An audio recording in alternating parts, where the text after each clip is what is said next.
هنتكلم النهاردة عن كتاب جديد. هو كتاب قديم شوية بس هو بالنسبة لي جديد وشيق جدا ومخيف في نفس الوقت، بس هو كتاب عادي خالص. بس هو فيه شوية تفاصيل دينية، على حاجات خرافية، على حاجات تأكيدا هي هتحصل وبتحصل بالفعل. وهو كتاب اسمه انت خريستوس. هنتكلم دلوقتي بشكل مفصل عن الفصول، طبعا زي ما احنا متعودين ان انا بحاول اني الخص لكم الفصول كلها بشكل مبسط وبسيط جدا ورائع عشان تقدروا تفهموا. وحابين نوضح ان كاتب الكتاب ده هو تأليف الكاتب احمد خالد مصطفى، كاتب وصيدلي مصري، اتولد سنة 22 يناير 1984. وعايزين نتكلم كمان ان هو سرد التاريخ بالحقيقة ممزوج بالخيال، يعني هي القصة ممزوجة بالحقيقة، فيها حقيقة وفيها خيال. طبعا زي ما احنا متعودين ان انا هحكي لكم الملخص في الاخر خالص بتاع الكتاب. هنتكلم عن الفصل الاول. الكاتب هنا حاول ان هو يخوفك شوية او يحسسك ان هو بيمتلك عقلك وجسدك في نفس الوقت، بمعنى اني تخيل ان انت ماسك كتاب شكله غريب جدا. طبعا صورة الغلاف انا مرضتش احطها لكم عشان هي صورة الغلاف يعني مرعبة شوية، بس هنعرف ايه السبب، صورة الغلاف دي بتدل على ايه، وايه السبب كمان ان هو اختار الاسم ده ومعناه ايه كمان في الحقيقة. شكله غريب وغلافه قديم كأنه طالع من تحت التراب كده بالظبط. اول ما تفتحه هتلاقي سطر مكتوب بالحبر بيقولك انا امتلكك الان، يعني انا خلاص، يعني انت كده معايا، ومش هتعرف انت تخلص مني بمعنى اصح غير لما انا اخلص القصة. يعني معنى كده هو بيدينا تشويق جامد جدا ان الكتاب من كتر قوته وسرد القصة بشكل كويس جدا، وان هو يشدك كمان للكتاب، فتحس ان انت مش قادر ان انت تخلص الكتاب غير لما هو اللي يخلص القصة. مع ان القصص دي معروفة كتير، بس هي زي ما هو قالوا ان هم ممزوجة بالخيال بالواقع بمعنى اصح. الكاتب هنا بيبدأ يحكي لك عن شاب غامض بيحب التاريخ الاساطير وبيبص دايما ورا الستار، عايز يفهم اللي بيحصل حوالينا في العالم، بس لما تعمق اكتر من اللازم لقى نفسه واقع في مصيبة وحكايات مدفونة ورموز وسحر وحاجات كتيرة وأسماء ناس من زمان وحاجات لو اتقالت ممكن تبوظ الدنيا كلها. بيقول أنا قابلت ناس حقيقيين فتحولي أبواب ما كانش مفروض تتفتح ووروني اللي ورا الستار بمعنى أصح، وانا متأكدة ان ورا الستار ده حاجات كلها برضو احنا عارفينها، عشان كده بقول لكم انا مش عايزاكم تقلقوا من القصة. واحدة من الشخصيات دي كانت اسمها بوبي، كان يهودي من أسرة ثرية جدا في أمريكا، وكان من النخبة اللي بيتحكموا في الاقتصاد والسياسة والإعلام، بس كان عنده سر. بوبي اتحكم عليه بالإعدام بعد ما شارك في جريمة قتل بشعة، وده كان في أوائل القرن العشرين. في يوم من الأيام شاب اسمه لوبيو كتب اعتراف خطير قال فيه إن بوبي ما كانش إنسان عادي، لأ كان عضو من تنظيم سري بيعبد يعني حاجة غير ربنا. تمام، والتنظيم ده كان اسمه ليه مسمى معين، برضو احنا مش هنقول اسمه عشان انا عايزاكم تسمعوا القصة اكتر من انتوا تركزوا في الاسماء. ودي كانت بداية الخيوط.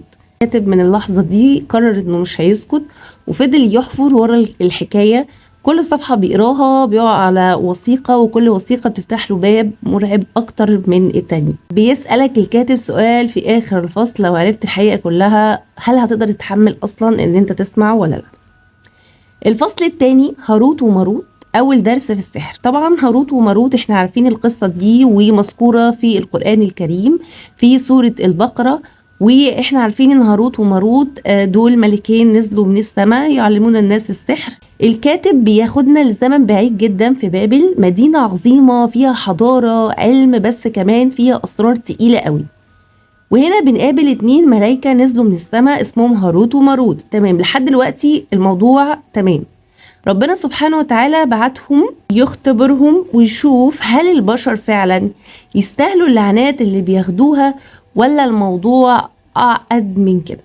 بمعنى أصح إن الملائكة احنا عارفين إن هم مش مخيرين لأي شيء، هو ربنا خالق الملائكة لأعمال معينة، لكن البني آدم فقط هو اللي يقدر يختار أو يرفض أي شيء. هاروت وماروت نزلوا بشر، يعني هم نزلوا في كونهم كبشر، عاشوا بين الناس، شافوا الفتنة والمال والستات والغواية، وساعتها وقعوا في الفخ. مش بس كده، ده علموا الناس السحر اللي كانوا فاكرين انه قوة خارقة، بس هو في الحقيقة طريق الهلاك. طبعا قصة هاروت وماروت هي مشهورة، بس هي في القرآن ما تذكرتش بتفاصيل التفاصيل، فطبعا هنلاقي ان في جزء يهودي كتير جدا محرف في القصة، وفي ناس قالوا حاجات كده يعني غريبة، زي مثلا كوكب الزهرة ده دلوقتي كان الست اللي هي دخلت واغوتهم وتحولت بعد كده لكوكب الزهرة. يعني في قصص وخيالات كده يهودية احنا ملناش دخل فيها، لكن الحقيقة بالظبط ان هم كانوا ملايكة نزلوا الارض فعلا على هيئة بشر، وابتدوا فعلا ان هم يعلموا الناس السحر. تمام، دي المعلومة اللي انا عارفاها، لكن الجزء بعد كده بقى ان هو ايه اللي حصل او كده، دي بصراحة انا يعني ما قريتش عنها كويس جدا يعني في الدين الاسلامي. تمام، كانوا فاكرين انها قوة خارقة، بس هو في الحقيقة طريق للهلاك. الناس اتجننوا بالسحر طبعا، بقوا يستخدموه علشان يفرقوا بين الرجل ومراته، يعني اي حد عايز يأذي اي حد، وده اصلا موجود لحد دلوقتي. فرقوا الناس عن بعض، بيفرقوا بين الست. واللي اتعلموه من الملائكة ما كانش لعب عيال، ده كان سحر، يعني سحر اسود بمعنى صح. الملائكة تعاقبوا واتحبسوا تحت الارض في بئر بابل، مربوطين بسلاسل بيتعذبوا لحد النهارده. برضو الجزئية دي انا ما عنديش اي خلفية عنها، زي ما قلت لكم في حاجات ممكن تكون خارج نطاق الاسلام شوية، او ممكن تكون حقيقية، بس انا فعلا ما قريتش عن الجزء ده. يعني اللي عنده معلومة يعني ارجو ان هو يفيدنا. والكاتب بيقول لك ده اول باب اتفتح من ابواب الجحيم. تمام، اللي هو ان هو في فعلا الملائكة دول ان هم محبوسين. بيقولك انت دلوقتي معايا وانت عارف الاحداث كلها. تمام، ده كده الجزء الثاني.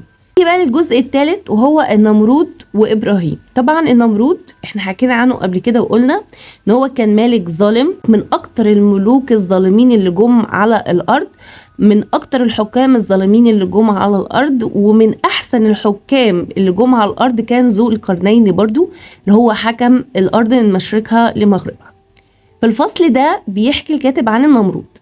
هو تقريبا بيحكي عن يعني بيحكي عن حاجات موجودة فعلا في الدين وموجودة في الإسلام وقصص حقيقية، بس هو ممكن يكون بيجود فيها أو بيزود فيها حاجة. تعالوا طب نسمع النمرود كده هو قال عنه إيه.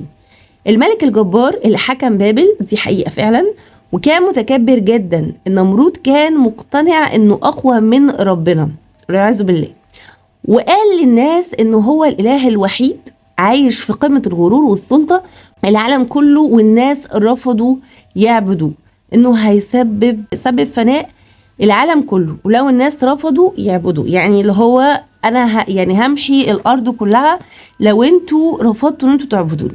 لكن كان في واحد اسمه ابراهيم عليه افضل الصلاة والسلام، نبي من عند ربنا جاي يتحدى النمرود، وده طبعا كله باذن ربنا.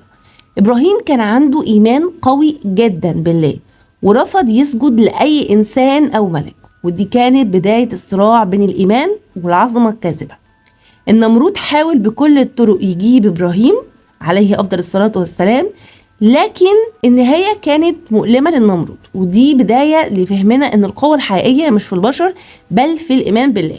لأن النمرود احنا عارفين قصته انتهت في الآخر بذبابة أو بعوضة في عقله، وظلت تطن حتى ضربه الناس بالأبقاب على عقله، وطبعا مات بسبب ضرب الأبقاب.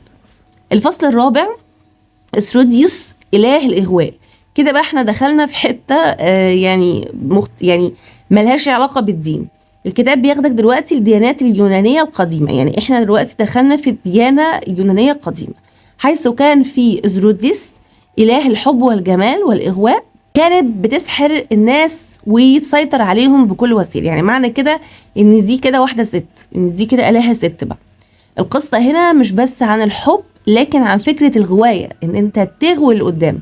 حتى دايما يقول لك اللهم اني اعوذ بك من شر الغواية، يعني غواية النفس، تمام، اللي هي طريقة الشيطان في الإغواء علشان يخرج الناس من الطريق المستقيم والطريق الصح لربنا. بيحاول ان هو يغويك، وهو ده اللي قالوا لربنا قبل ما ينزل على الأرض: لأغوينهم أجمعين إلا عبادك منهم المخلصين.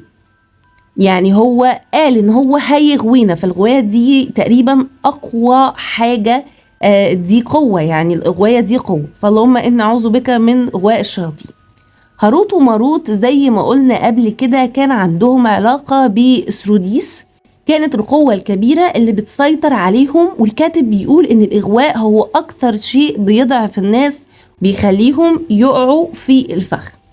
طبعا انا هنا متهيألي قربت ادمج شوية ان هو هنا بيقصد اللي هي الإغواء دي اللي هي جات لهم، والقصة بقى التانية اللي هي المتفبركة من النصوص اليهودية، أنا يعني مش متأكدة منها هي موجودة في الإسلام ولا لأ، إن هي بعد كده اتحولت لكوكب الزهر زي ما بيقولوا. بس أعتقد هو هنا يقصد الجزئية دي.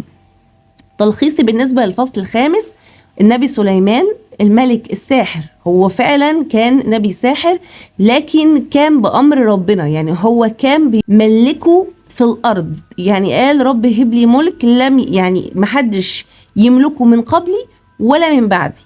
ودي طبعا دعوة لأن مفيش حد يقدر يملك، لأن هو دعا ربنا بده، فمستحيل حد يقدر يبقى زي سيدنا سليمان من بعده، تمام، ولا من قبله في حد، تمام. فهو دعا الدعاء ده، فهو مش كان ساحر، هو ربنا كان مملكه كل شيء في الأرض، يقدر ان هو يعمل كل شيء في الأرض. في الفصل ده بيجي دور النبي سليمان عليه أفضل الصلاة والسلام، الملك الذي طبعا سيدنا سليمان قضى على السحرة في ملكه، وعرف كيف يوازن بين القوة والحكمة، ومع ذلك لقى نفسه محاط بالفتن والمكائد من الشياطين والإنس والجن، يعني شياطين الإنس والجن. والفصل ده بيورينا الفرق بين السحر الأسود اللي بيدمر وبين السحر اللي بيخدم الخير. وطبعا ده فرق واضح جدا ما بين سيدنا سليمان لما كان ربنا مملكه قدرة السحر، فكان بيخدم بيها مجتمعه وبيخدم بيها مدينته وحياته، وما بين هاروت وماروت اللي كانوا بيعلموا الناس السحر، أو ما بين شياطين الإنس والجن اللي هم كانوا عايزين يأذوا الناس وبيأذوا كمان سيدنا سليمان. الفصل السادس بيتكلم عن روكسلانا، المرأة التي أسقطت الإمبراطورية. الكتاب هنا بيحكي عن روكسلانا الزوجة اليهودية للسلطان العثماني سليمان القانوني. روكسلانا بدأت حياتها كخادمة، لكن بذكائها وجمالها قدرت ان هي تغوي سليمان وتسيطر عليه لدرجة انها ادخلت الفتن داخل القصر وأثرت في قراراته السياسية. القصة دي بتبين ازاي شخصية واحدة ممكن تغير مصير إمبراطورية كاملة. الفصل السابع بيتكلم عن الحروب الصليبية، الدم والنار. فالفصل ده بيحكي الكاتب عن الحروب الصليبية اللي كان الهدف منها السيطرة على الأرض المقدسة، والحروب دي كانت مليانة عنف، دم ومؤامرات، لكن كانت كمان وسيلة للعديد من المجموعات السرية لتحقيق أهدافهم الخبيثة. الحروب الصليبية كانت بداية لظهور فكرة الماسونية والسيطرة على الكنائس والسياسة. الفصل الثامن التنظيمات السرية، أي السيطرة من خلف الستار. الكاتب هنا بيكتشف أو بيكشف لينا عن الماسونية، وبيتكلم عن فرسان الهيكل وتورطهم في مؤامرات عالمية. التنظيمات السرية دي هدفها كان واحد: السيطرة على العالم، وده موجود لحد دلوقتي أصلا من وراء الكواليس. بيستخدموا المال والسياسة والإعلام كأدوات قوية لتحقيق أهدافهم، ولحد النهاردة ده موجود من خلال السوشيال ميديا أو الإعلام أو الموبايلات وغيره وغيره وغيره. الفصل التاسع بيتكلم عن التكنولوجيا، السلاح الجديد. بيجي دور التكنولوجيا في هذا الفصل، حيث بيشرح الكاتب كيف أن التكنولوجيا بقت السلاح الجديد في إيد القوة الكبرى. مفيش حاجة دلوقتي بتتحرك في العالم من غير الإنترنت ووسائل التواصل الاجتماعي اللي بقت أدوات مؤثرة في صناعة الرأي العام والسيطرة على الأفكار. والكاتب بيوضح إن مش بس الحروب والأسلحة هي اللي بتغير المجتمعات، لكن الأفكار والوعي كمان. الفصل العاشر بقى وده آخر فصل، وهو انتخريستوس. الانتخريستوس ده معناه المسيح الدجال، وده طبعا بيوضح صورة الغلاف اللي موجودة على الكتاب، اللي هي الراجل اللي شكله وحش جدا وبعين واحدة. انا طبعا مرضتش احط لكم الصورة على الفيديو عشان شكلها مرعب شوية، بس هو هنا بيحكي ملخص القصة كلها، ازاي السحر وازاي الماسونية وازاي اليهود وازاي كل ده ليه علاقة بكل اللي بيحصل النهاردة. والهدف منه ان بيجي دور انتخريستوس او المسيح الدجال، الشخصية المركزية في الرواية كلها اصلا. بيحكي الكاتب عن ظهور المسيح الدجال كأكبر خدعة تاريخية في البشرية، وكيف انه هيظهر في الوقت المناسب ليجمع الناس تحت راية واحدة ويقودهم للدمار. الكاتب بيقول ان المسيح الدجال مش هيظهر ككائن غريب، لكن هيظهر كإنسان عادي وسطينا، هيدعي انه المخلص الامين وهيخدع البشر عشان يسيروا وراه. الخطورة هنا بقى ان المسيح الدجال مش هيكون مجرد شخص، ده هيكون فكرة وحركة سياسية وثقافية عايشة في كل مكان. واعتقد ان ده احنا النهاردة عايشين فيه، واعتقد ان كل ده بيتخطط له عشان في الاخر تكون الدنيا كلها جاهزة للخروج للمسيح الدجال. بتمنى طبعا التلخيص يكون عجبكم، وزي ما قلت لكم الكتاب اصلا فيه تفاصيل اكتر من كده بكتير، بس انا حاولت ان انا احكي لكم الحاجات اللي هي ما تخوفكمش بمعنى اصح. بس هو كتاب ممتع جدا، وفي الاول هو قال انت ملكي الان، يعني بمعنى اصح ان هو دخلنا في قصص واحداث كتير. الكتاب فعلا فيه مغامرات كتير جدا، لو قريته هتفضل تقريبا 2-3 عايش جوه الاحداث كلها، بس انا حاولت الخص لكم الكتاب. بتمنى الفيديو يكون عجبكم، ما تنسوش لايك وتشتركوا في القناه عشان يوصلكم كل جديد، والسلام عليكم ورحمه الله وبركاته.